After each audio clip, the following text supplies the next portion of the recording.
السلام علیکم ورحمۃ اللہ وبرکاتہ. بسم اللہ والصلاة والسلام علی رسول اللہ. اما بعد اعوذ باللہ من الشیطان الرجیم. ایاک نعبد وایاک نستعین. اے اللہ، ہم تیری ہی عبادت کرتے ہیں اور تجھی سے مدد طلب کرتے ہیں. اللہ رب العالمین نے یہاں عبادت صرف اپنے لیے خاص کرنے کی تعلیم دی ہے، تو اس سے ایک معلوم ہوتا ہے کہ عبادت جو اللہ کے لیے کی جاتی ہے وہی مقبول ہوتی ہے. جس کے اندر اخلاص نہ ہو، جس عبادت کے اندر اخلاص نہ ہو، للہیت نہ ہو، وہ عبادت اللہ تعالیٰ کے ہاں مقبول نہیں ہوتی ہے. اسی لیے اللہ رب العالمین نے قرآن کریم کے اندر جگہ جگہ اس بات کی تاکید کی ہے، وَمَا أُمِرُوا إِلَّا لِيَعْبُدُوا اللَّهَ مُخْلِصِينَ لَهُ الدِّينَ أَلَا لِلَّهِ الدِّينُ الْخَالِصُ. اور بھی بہت ساری جگہوں پر اللہ رب العالمین نے اس بات کی وضاحت فرمائی ہے کہ اللہ رب العالمین صرف اخلاص کے ساتھ کیے گئے عبادت کو قبول فرماتا ہے. جس عبادت کے اندر اخلاص نہ ہو، چاہے جتنا وہ عمل ہو، کثرت میں بہت زیادہ ہو، لیکن اللہ رب العالمین اس کو قبول نہیں فرماتا ہے. اور دوسری چیز یہ ہے کہ اخلاص کے ساتھ ساتھ متابعت رسول بھی ہونا چاہیے. اللہ کے نبی صلی اللہ علیہ وسلم کے بتائے ہوئے طریقے کے مطابق ہونا چاہیے، ورنہ وہ عبادت قبول نہیں ہوگی. کیونکہ اگر ہم منمانی عبادت کرتے ہیں، اللہ کی عبادت ہی کیوں نہ کریں، اللہ ہی کے لیے خالص کرتے ہوئے عبادت کیوں نہ کریں، لیکن منمانی کریں، تو گویا ہم اللہ رب العالمین کے ہدایات کے پابند نہیں، اپنے نفس کے غلام ہیں، اپنے نفس کی سننا چاہتے ہیں. اللہ رب العالمین کی بات یا اللہ رب العالمین کے فرامین کو جو نبی صلی اللہ علیہ وسلم کے واسطے سے ملا ہے ہم نہیں سننا چاہتے، یا اس کے مطابق عمل نہیں کرنا چاہتے. ہمیں کا ہر کوئی جیسے تجارت سے جڑا ہوا ہے تو وہاں کسی کو نوکر پہ رکھتا ہے، نوکری پہ رکھتا ہے اس کام کے لیے، تو وہ کام وہ مالک جو ہوتا ہے اس کو دیتا ہے، آپ کو کیا کرنا ہے اور کیسے کرنا ہے، اور رہنمائی کرتا ہے. ایسا نہیں کرتا ہے کہ آپ منمانی کرو، جیسا چاہو ایسا کرو، بلکہ وہ مکلف کرتا ہے، بلکہ ایک آدھ بار چیک بھی کرتا ہے دیکھ کر کے کہ آپ کس طرح کرتے ہیں، ہمارے حساب سے کرتے ہیں یا اپنے منمانی کرتے ہیں.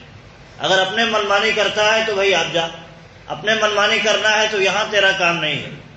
تو ایسے ہی اللہ رب العالمین نے دیکھیے انسان کو پیدا کیا ہے تو اپنے حکم کے مطابق یہاں زندگی گزارنے کے لیے، اللہ رب العالمین کے حکم کے مطابق بندہ زندگی گزارے. اسی لیے اللہ رب العالمین نے انسان کو پیدا کیا ہے اور نبی صلی اللہ علیہ وسلم کو وہی چیز سکھانے کے لیے،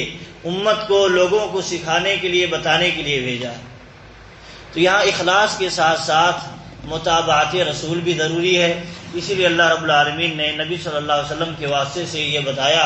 کہ اے نبی آپ کہہ دیجئے قُلْ هَلْ نُنَبِّئُكُمْ بِالْأَخْسَرِينَ أَعْمَالًا الَّذِينَ ضَلَّ سَعْيُهُمْ فِي الْحَيَاةِ الدُّنْيَا وَهُمْ يَحْسَبُونَ أَنَّهُمْ يُحْسِنُونَ صُنْعًا. اللہ رب العالمین نے کہا کہ اے نبی آپ بتا دیجئے کہ لوگوں سے کہ میں کیا آپ لوگوں کے سامنے خسارہ اٹھانے والوں کا تذکرہ نہ کر دوں. خسارہ اٹھانے والے کون لوگ ہیں؟ وہ لوگ ہیں جن کی دنیا کے اندر کوششیں برباد ہو گئیں، رائے گاہ چلی گئی، کسی کام نہیں آئی.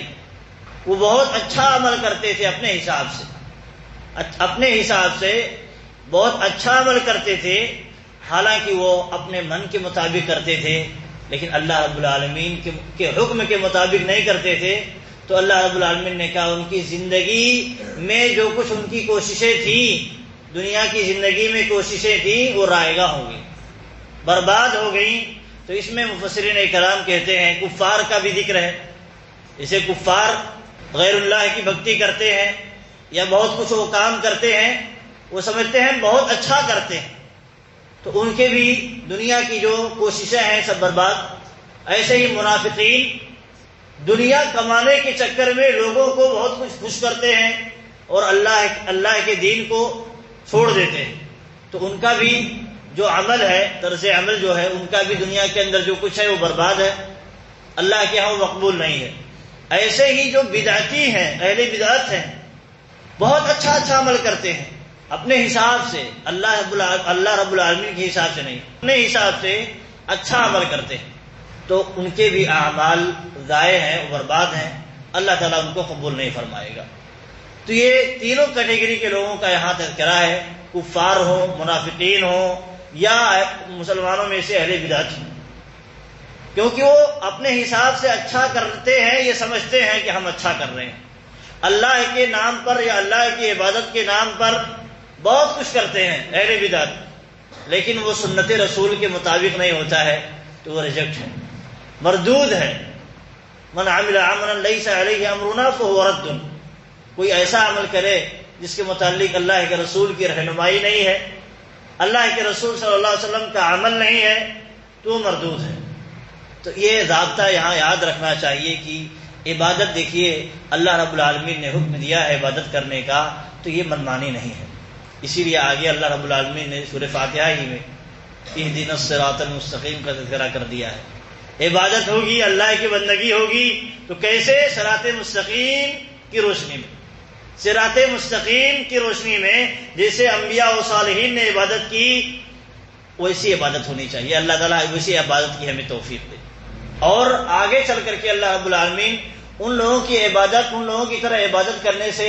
روکتا ہے، منع کرتا ہے، اور ہم دعا کرتے ہیں اللہ رب العالمین ان لوگوں کے راستے پر نہ چلا جو گمراہ ہو گئے، جن پر اللہ کا غضب نازل ہوا، جو گمراہ ہوئے۔ تو گمراہوں کے متعلق یہ ہے بغیر علم کے وہ عبادت کرتے تھے، بغیر علم کے اللہ کی بندگی کرتے تھے، اس لیے اللہ رب العالمین نے کہا وہ گمراہ ہیں۔ اور مغضوب کہا جن پر اللہ کا غضب نازل ہوا، وہ لوگ ہیں جو علم کے باوجود عبادت نہیں کرتے، علم کے باوجود عبادت نہیں کرتے تو مغضوب ہے، اور علم بغیر علم کے، بغیر علم حاصل کیے اللہ تعالیٰ کی خوب بندگی کرتے ہیں منمانی، تو اللہ رب العالمین نے کہا وہ گمراہ ہے۔ تو اسی لیے دونوں کا تذکرہ کر دیا آگے چل کر کے۔ تو یہ پیغام ملتا ہے، یہ جو انسان کے پیدا ہونے کا اصل مقصد ہے، ایاک نعبد و ایاک نستعین، تو یہی ہے کہ ہم اللہ کی اخلاص کے ساتھ عبادت کریں، متابعت رسول نبی صلی اللہ علیہ وسلم کی سنت کے مطابق عمل کریں۔ سنتیں کم نہیں ہیں، سنتیں کم نہیں ہیں کہ ہم بدعت ایجاد کریں، لیکن کیا ہے کہ سنتوں کو پرکھنے کے لیے، جاننے کے لیے کون سی چیز سنت ہے، ہمیں علم حاصل کرنا پڑے گا، پوچھنا پڑے گا، رہنمائی لینی پڑے گی، دیکھنا پڑے گا۔ تو تھوڑا جیسے ہم عبادت میں کوشش کر لے جاتے ہیں، تو سنتوں کو ڈھونڈنے میں، سنتوں کو پرکھنے میں ہم کوشش کیوں نہ کریں؟ اس کی وجہ سے ہماری عبادتیں قبول بھی ہوں گی، ہمیں ثواب بھی ملے گا، اور اس کی بنا پر اللہ رب العالمین ہمیں آخرت میں اچھا بدلہ بھی دے گا۔ لیکن ہم اگر منمانی عبادت کرتے چلے جاتے ہیں، رہنمائی نہیں لیتے ہیں، سنت کی پرکھ نہیں حاصل کرتے ہیں، تو دنیا کی ہماری زندگی، تو دنیا میں ہم عبادت کیے وہ محنت بیکار، آخرت میں بھی ہمیں کوئی نتیجہ اور رزلٹ نہیں ملے گا۔ تو اسی لیے اس بات کا اہتمام کرنا چاہیے، اور اس بات کی خصوصی توجہ دینی چاہیے کہ ہم عبادت کریں تو اللہ ہی کی، اور نبی صلی اللہ علیہ وسلم کی سنت کے مطابق۔ ایک بات اور ہے کہ جیسے یہ تو عبادت کے متعلق ہوگی، ایاک نعبد و ایاک نستعین، اے اللہ ہم تجھی سے مدد طلب کرتے ہیں۔ حالانکہ آپ دیکھیں انبیاء نے من انصاری اللہ، کہ میرا مددگار کون ہوگا، تو قال حواریون نحن انصار اللہ،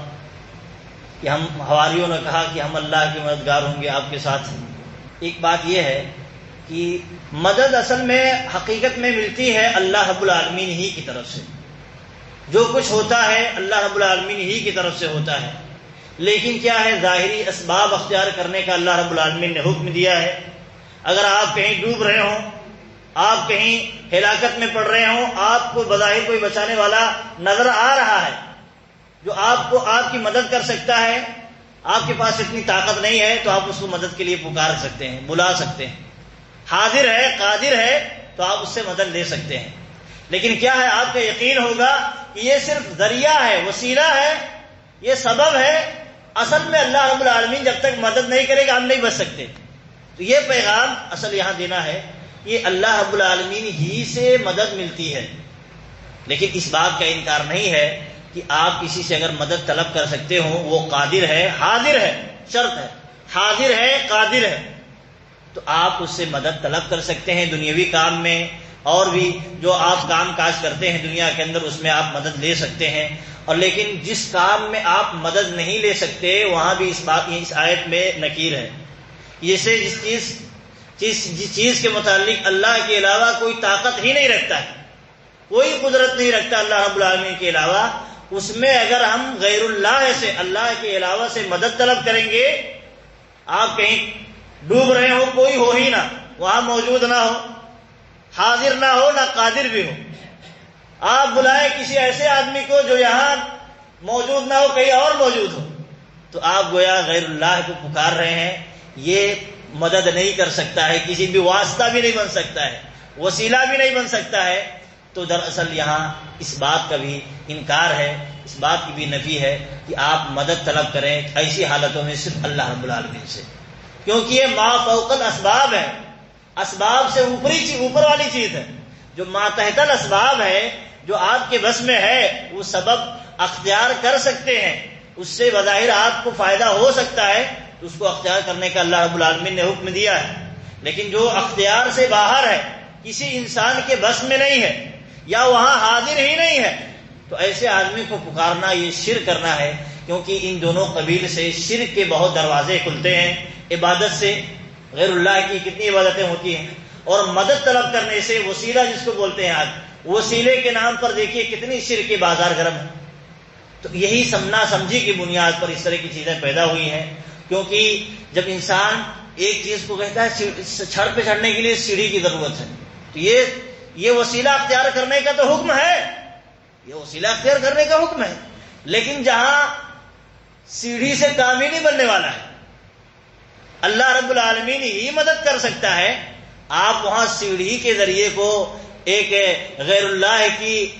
مدد طلب کرنے کے لیے اس کو وسیلہ بنائیں گے یا اس کو حوالہ دیں گے، تو یہ درست نہیں ہوگا، کیونکہ وہ طاقت ہی نہیں رکھتا ہے، طاقت سیڑھی کے ذریعے تو آپ بظاہر پہنچ سکتے ہیں چھت پر، لیکن جہاں اللہ رب العالمین کے علاوہ کوئی مدد نہیں کر سکتا، کوئی ہے بھی نہیں، آپ اس کے علاوہ کسی اور کو پکاریں گے، کسی اور کو مدد کے لیے پکاریں گے، تو وہی شرک ہو جائے گا۔ اس کو سمجھنے کی ضرورت ہے، اور اسی سے شرک کا دروازہ بہت زیادہ کھلتا ہے، اسی لیے اللہ رب العالمین نے یہاں خصوصی طور پر سورہ فاتحہ کے اندر اس کی رہنمائی فرمائی ہے۔ اللہ رب العالمین سے دعا ہے کہ ہمیں سننے، سمجھنے اور اس کے مطابق عمل کرنے کی توفیق دے، آمین۔ السلام علیکم ورحمۃ اللہ وبرکاتہ۔